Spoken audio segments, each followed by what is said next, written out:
Yo, what's up, Path of Exile players? So today in Dawn of the Hunt, I want to go ahead and give you guys the info on the best uniques in the game right now. These are the most popular ones, only counting, again, tippy top of the player base here because we don't care about Gold Ribbon Wanderlust, because even though those ones may be popular for leveling, we're just covering the stuff that people are actually using at the end game. So keep that in mind with this list over here of all like the top 10 plus here. So starting right off, we'll also go over the explanation because sometimes you might be wondering why are people using these, right? So starting right off, Tangle Tongue. It is a forked spear. The damage on it is pretty bad, but the crit hit chance on it is godly. This is the main reason why you'd run it. You also get some int on it, so if you're running Hawa, the gloves, even though they got nerfed, it's still really good. And on top of that, your forks will happen on a crit hit, which is really good. So basically, again, you will make a build off of essentially getting a massive amount of crit, and then you have crazy clear speed. It's really, really good if you like speed builds. This is definitely one you want to check out because everyone's pretty much playing like Lightning Spear or some other variant of the Huntress, because that's literally half the player base right now, by the way.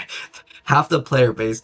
There was a little bit more playing the Ritualist, but they all just swapped over to Amazon. We're at 48% of the players, guys, on the brand new Dawn of the Hunt League are playing the Amazon. So a lot of the gear, it's going to be related to that, to be honest, but you're probably playing that class too.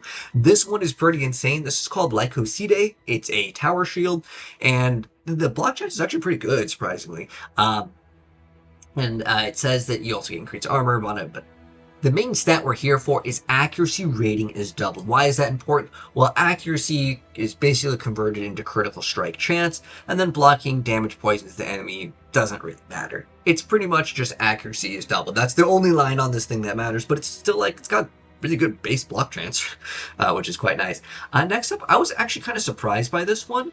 This is actually Ingenuity. Now, it doesn't actually have the update here, which is interesting. So, Ingenuity actually has an update where it actually gives you extra charm slots. There's just really not that many good belts in the game. It's pretty much best in slot. If you're playing Ritualist, by the way, this is pretty much best in slot because, well, you get the extra bonuses on the left and the right ring, but then also you're really running the extra ring so you can start scaling attributes. Again, Tangle Tongue, you could run Hawa, Ingenuity, any sort of attribute stacking. It's just kind of the go-to. Even though it did get nerfed, it's still one of the most popular items in the game, which I'll be honest, I'm kind of surprised by it because I felt like the nerf is pretty big. And then we also have Kotoko's Current. These are some gloves, and what these allow you to do is it allows you to have lightning damage contributing to electrocution buildup. There's actually several different things that you can do with this. One of the more popular things is to have this automation of generating the frenzy charges, because it works off of like freeze, or you can manually cast Sniper's Mark. You can also do cast on, crit, throw on any other ways to generate frenzy charges. It's just kind of a different way that you can go ahead and actually build up electrocution. So that's basically what it's used for. The rest of the stats, in fact, it's like reduced attack speed is what it has on it. This item, I think it actually is really, really good, especially because, again, we're all looking at crit right now. That solar amulet, the beacon of Isis, really good because a solar amulet is one of the best bases, and because it has an implicit of spirit. But then you also have this spirit on a roll on it, which is fantastic.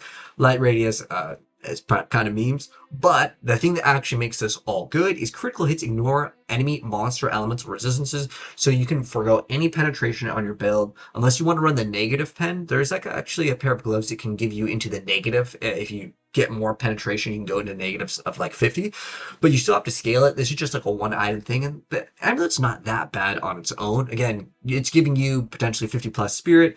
Mana isn't that bad considering they made all the mana costs higher, but it's basically just ignoring resistances is a pretty good thing. Anyways, next up we have Xeri's Decidian. This was actually popular last league. A lot of things got nerfed for sure, but that extra maximum life as extra ES, that's pretty much going to be your like go-to over here. It also gives you a big chunk of mana, gives you increased item rarity. Not bad at all. And the downside is that the damage taken bypasses energy shield. That's kind of like a downside. I want to say overall energy shield got super nerfed in a lot of different areas. There's a lot of like different like Deadeye builds that would play ES, but hey, it's still popular and it's still going to be on our like list over here of top 10 plus. This is another item where, again, it kind of relates to a lot of stuff people want to do.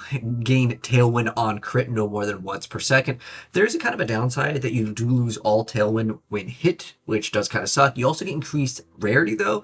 Overall, it's a pretty good item for what everyone's playing. Again, it's highly related to crit, and you kind of see these sort of have some synergy. It also gives you one lightning res to it, and have life though, because that's ideally what you'd want. Like if this had just had life on, I mean, it has increased item rarity, a resistance. You're getting tailwind, which is basically an ascendancy, unless you get like tailwind boots, which, not as easy in PoE2 to get tailwind boots, right? Tailwind onslaught boots. But yeah, Black Insignia, pretty solid item overall as well. And then also Infernal Clasp over here. It's a belt that gives you maximum fire res. So this is on a lot of different builds, can take huge advantage of getting maximum resistances. Maximum resistances is really, really, really good. Plus, I'll be honest, I think a lot of the belts in Path of Exile 2 kind of suck. If you guys come from PoE 1, usually the 100% best in slot is a Stygian Vise, and obviously you throw in the half a socket, right? But having the plate belt as the implicit, like getting armor and then it rolls armor, it doesn't have HP, but strength kind of goes into it, but it's all about survivability, giving a massive chunk of fire res, and then that maximum fire res, and then you can take damage as fire damage. There is different ascendancies that can be related to it, so if you really want to try to min-max, and you can get a lot of the resistances with one of the new, the Armor Smith. It's one of the newer ascendancies. I think they need to buff up the time on some of these things, but as far as animations go, like if any of you guys have played Ritualist, man, that class is really rough on it. And then we have FG of Cruelty over here. We have some max ES, getting some pretty decent amount of spell damage, and then Chaos Rest, and then critical hits with spells apply stacks of crit weakness. Obviously, it's a quite nice thing. Now we're running to like the lower percentages of things here, but the deepest tower over here is the next item we're going to be looking at, which is a Spiritborn Crown. So we get increased armor, ES, big chunk of light, good amount of Chaos Rest. Chaos Rest, by the way, in PoE 2, it's a lot harder to come by, I would say, and then it reduces the presence area of effect. That's where you have like a bonus. So enemies in your presence count as being on low life. So basically, think of it kind of like within a small radius around you. That's kind of how it works. There's actually another item that can increase the presence, but this one unfortunately reduces it. So keep in mind with certain items, you may want to roll it lower because it's reduced, not increased. So you want actually the lower number on that one. But being counted as on low life, you can do other things to damage on low life. It's kind of like some of the stuff in Diablo would be where they tag the injured over here. And then the Essentia Sanguis, the Fugitive Wraps over here. So we have increased evasion and energy shield. We get some lightning damage, get some int, some lightning resistance over here. Life Leash is converted to energy shield leech. This is actually pretty big for a lot of builds. I've seen a lot of monks like this item, and the reason why is, well, you need some sort of way to recover Grim Feast. Ghost Dance, while it is there, it's not on the same level as just having Grim Feast. So hopefully we're going to get an update to Grim Feast. And the last one that I want to go over, it's still good, guys. I know it did get nerfed, but the Ha with a Hand of Wisdom and Action, Spiral Wraps, is still one of the most popular items in the game. It's just simply too good to go ahead and not run.